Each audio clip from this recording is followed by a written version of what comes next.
Radiator আর হচ্ছে reserve tank কি radiator হচ্ছে ইঞ্জিনকে ঠান্ডা রাখে। হ্যাঁ করে বোঝান, আমার বোঝা লাগবে না, আমি জানি ঠান্ডা রাখে রেডিয়েটর। সামনে যান। হ্যাঁ এই রেডিয়েটরের মধ্যে হচ্ছে সামনে যান। Cooling water. এটা প্রচন্ড গরম থাকে, এটা যখন গাড়ি চালানো শেষে চেক করা যাবে না, সকালবেলা ভোরে উঠে 1-2 ঘন্টা গাড়ি চালানোর আগে এটা চেক করতে হবে কুলিং ওয়াটারটা যে কতটুকু আছে। আর এখানে যদি পানি শর্ট পড়ে, এখানে রিজার্ভ ট্যাঙ্ক আছে, এখান থেকে পানি ডিস্ট্রিবিউট হয়ে এখানে আসে, তারপরে এই পানিটা মানে ইঞ্জিনকে ঠান্ডা রাখতে সাহায্য করে। আর এখানে আছে ফ্যান হচ্ছে ইঞ্জিনকে ঠান্ডা রাখে। ফ্যানে ওই যে রেডিয়েটরের পানিটারে ঠান্ডা করে দেয়। ফ্যান রেডিয়েটরের পানিটাকে ঠান্ডা রাখে, আর রেডিয়েটর হচ্ছে ইঞ্জিনকে ঠান্ডা রাখে। রেডিয়েটরের পানিটা ইঞ্জিনের মধ্যে যায় কিভাবে যায়? দুটো হুইস পাইপের মাধ্যমে যায়। হ্যাঁ, এটা হলো একটা হুইস পাইপ, ওটা হলো আরেকটা হুইস পাইপ। এটা নিচেরটা, এই যেটা এটা ঠিক আছে। তো এই হুইস পাইপের মাধ্যমে গরম পানিটা রেডিয়েটরে আসে। আসার পরে এই যে পানিটা উপরে থাকে, উপরে থেকে এটা অসংখ্য ছিদ্র আছে, এটা কিন্তু পুরোটা অ্যালুমিনিয়াম, ঠিক আছে। এই যে যখন ফ্যানটা চলে না, বাতাসটা ভিতরের দিকে টানে। কোন দিকে টানে? ভিতরের দিকে টানে। কিভাবে বুঝলেন ভিতরে টানে? গাড়িটা নিউট্রাল করে একটু স্টার্ট করেন, নিউট্রাল করেন, নিউট্রাল করে স্টার্ট দেন। স্টার্ট না, খালি সেলফটা ঘুরান। এদিকে এই স্টার্ট দিয়ে না এদিকে। এই দেন, এই বাতাসটা কোন দিকে দেয়? ভিতরে দেয় না? এই দেন, এই পাতাটা ভিতরে দেয় না? এই দেন, পাতাটা বাইরে সাইডে দেয়। ঠিক আছে, তার মানে এই যখন বন্ধ করে দেন। পুরো বন্ধ করছেন? আচ্ছা, এই বাতাসটা যখন ভিতরে দেয়, বাতাসটা কিন্তু বাইরে থেকে টানে। কোন দিকে থেকে টানে? বাইরে থেকে টানলে এই যে অ্যালুমিনিয়ামের পানিগুলা মানে বাতাস পায় ঠান্ডা হয়ে যায়। ঠান্ডা হয়ে গেলে ওই নিচের হুইস পাম্পের মাধ্যমে যায়, ঠিক আছে। আর যদি মনে করেন যে ফ্যানের বাতাস যদি বাইরে দেয়, তাহলে মনে করেন যে ইঞ্জিন হিট হয়ে যাবে। এটা আমরা চেক করতে হবে, ঠিক আছে। যদি কখনো মানে ইঞ্জিন হিট হয়ে যায়, চাইবেন যে ফ্যানগুলো ঠিক মতো চলে কিনা, ঠিক আছে। এটা প্রথমে চেক করবেন। হ্যাঁ, এরপর হচ্ছে এটা হচ্ছে হুইপারের পানি। এখানে মিনারেল ওয়াটার বা সাধারণ ওয়াটার দিলেও হয়। দিয়ে এরপর একটু শ্যাম্পু দিয়ে দিতে হবে। শ্যাম্পু দিয়ে এটা গোলা দিলে গ্লাসটা একটু বেশি পরিষ্কার করা হয়। আর এখানে হচ্ছে পাওয়ার অয়েল। হ্যাঁ না, এটা ইঞ্জিন অয়েল এদিক দিয়ে ঢালতে হবে। চেক করব কিভাবে আমরা? চেক করব, এখানে একটা হলুদ কাঠি আছে। চেক করেন, বের করেন, ভাই হরেন, ভাই এদিক দিয়ে আই পড়েন। ফার্স্টে আমরা এটা একটু ক্লিয়ার করে নিব টিস্যু পেপার দিয়ে। ক্লিয়ার করে এটা মুছে তারপরে আবার ঢুকাইতে হবে। মানে কিভাবে আছে কতটুকু বুঝবো আমরা ফুল আছে? এখানে এল দাগ আছে আর এখানে এফ দাগ আছে। এইটা ঘুরালে বুঝবে। এই যে এখানে এফ মানে ফুল আর এল মানে হচ্ছে লো। থাকবে কিরকম? এফ এর বরাবর থাকবে না, হয় এফ একটু নিচে থাকবে। এফ যদি নিচে থাকে, একবারে নিচে থাকলে তখন আর এফ এর একটু নিচে থাকলে কি করতে হবে? আবার দিয়ে রিফিল করতে হবে। অল্প অল্প দিয়ে দেখতে হবে যে একটু পর্যন্ত আসছে কিনা। আসা পর্যন্ত আমরা চেক করব। আচ্ছা ঠিক আছে, করলাম। তারপরে আবার কাঠিটা ঢুকো, ফুল ঢুকান। কেউ কোন দিক দিয়ে ঢালবো আমরা মোবিলটা? এই যে এখান দিয়ে ক্যাপটা খুলে অল্প অল্প করে ডাইলা চেক করবো। হ্যাঁ, এরপরে আর এটা হচ্ছে এখান দিয়ে গ্যাস এন্টার করে, আর এটা হচ্ছে গ্যাস মিটার। আর এটা হচ্ছে ক্লাস ব্রেকার আর ক্লাস ব্রেক অয়েল। এটা হলো গিয়া ক্লাস ব্রেক মাস্টার সিলিন্ডার, ঠিক আছে। ক্লাস ব্রেক মাস্টার সিলিন্ডার এখানের মধ্যে অয়েল দিয়ে রাখতে হয়, ঠিক আছে। আর এটা এম পর্যন্ত আমরা রিফিল করব। মানে এটা দাগ আছে, দাগ পর্যন্ত বলুন তো ম্যাক্স। আস্তে করে এই যে এখানে এই যে এম দাগ আছে, এম দাগ এটু পর্যন্ত আমরা রিফিল করব। লাগাতে সুন্দর করে লাগায় সাইডগুলো দিয়ে দাও।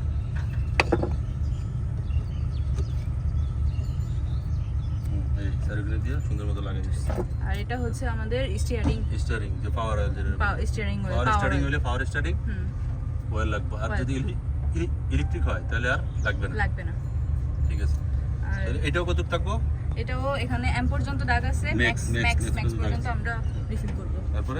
তারপর পুরোটা ইঞ্জিন চারটা মাউন্টের উপর ভর দিয়ে থাকে। এখানে এই যে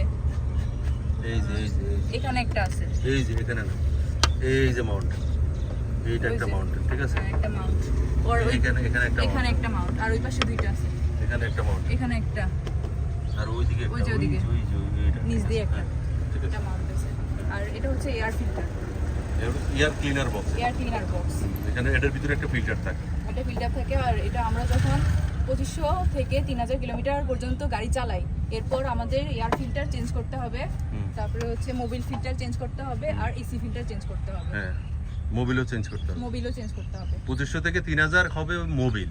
মোবিল 2500 থেকে 3000 মোবিল যখন চেঞ্জ করব তখন এগুলো একসাথে চেঞ্জ করে চেঞ্জ করে ফেলবো। ফেলবো। আচ্ছা, ঠিক আছে। তারপরে তারপর হচ্ছে এটা হচ্ছে ব্যাটারি, ব্যাটারি, আর এটা হচ্ছে ডাইনামো। ডাইনামো। ডাইনামো আর আমরা যখন স্টার্ট দেই, ব্যাটারির মধ্যে সংরক্ষিত যে কারেন্টটা Charge ওইটা থাকে, হ্যাঁ। ওইটা খরচ হয়ে যায়। এরপর স্টার্টার হওয়ার পর থেকে এখানে ডাইনামো থেকে কারেন্ট তৈরি হয়, তারপরে ওই কারেন্টের সহায়তায় পুরো ইঞ্জিনটা চলে। আর গাড়ি চার্জ, ব্যাটারি চার্জ দরকার দূর, খরচ হয়ে যায়। হ্যাঁ, একটু আবার চার্জ হয়ে আবার যায়। চার্জ হয়ে মানে থাকে যে ওটা, পরিমাণ খরচ হয় এই পরিমাণ আবার চার্জ চার্জ হয়ে থাকে, ওটা থাকে।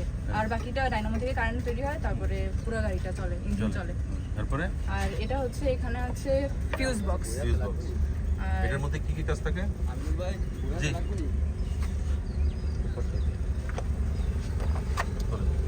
Fuse box.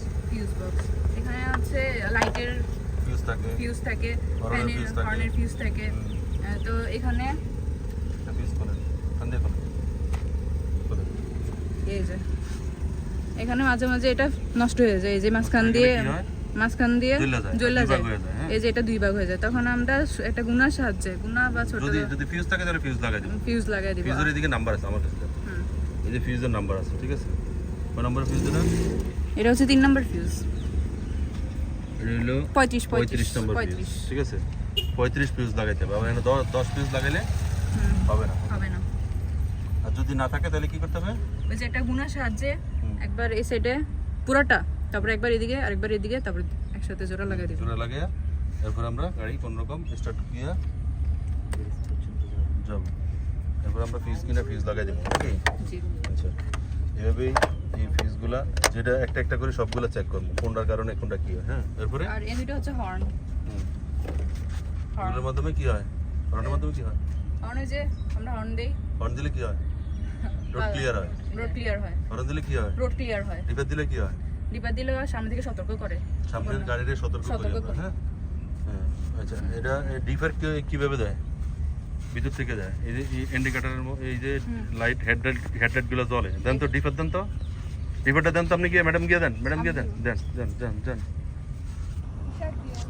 স্টার্ট দিয়ে না, ডাইরেক্ট ডিপার দেন, ডিপার দেন, ডিপার।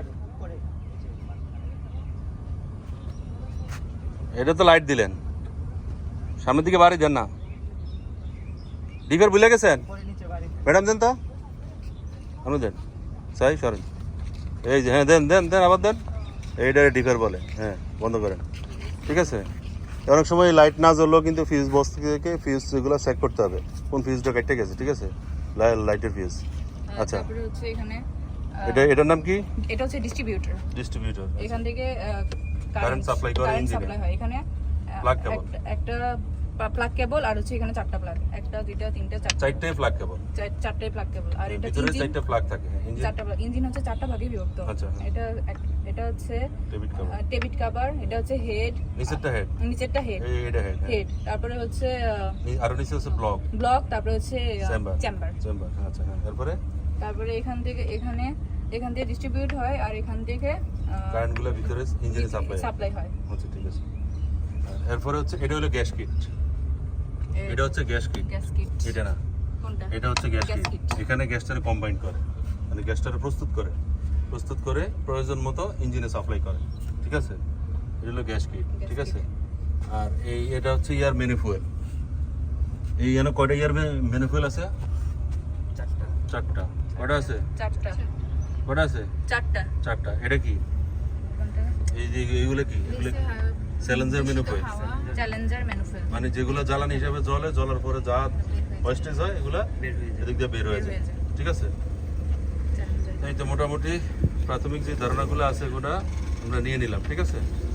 পাইছেন? ধারণা পাইছেন? আপনাকে অনেক ধন্যবাদ। সালাম আলাইকুম।